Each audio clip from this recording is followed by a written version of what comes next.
Inaasahan naman ang pagdagsa sa Batangas Port ngayong araw November 2 ng mga biyaherong pauwi matapos ang mahabang bakasyon. Ang detalye sa live report ni Paul Hernandez ng GMA Regional TV, Balitang Southern Tagalog. Paul? Alam mo Chris, walang mahabang pila ngayon dito sa Batangas Port. Mula rito sa ticketing area hanggang doon sa departure area. Malayong-malayo yung sitwasyon ngayon dito kung ikukumpara noong mga nakakarang araw na talaga namang siksikan at apaw yung mga pasahero rito.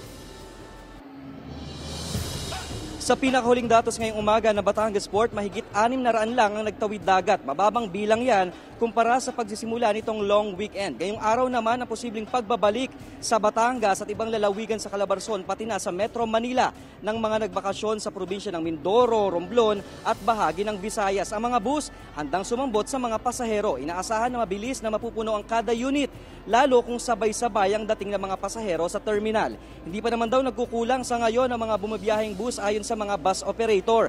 May backup units daw sila. Ayon naman sa PPA Mindoro, inaasahan na magsisimula ngayon ang pagbabalik pa Maynila ng mga nagbakasyon.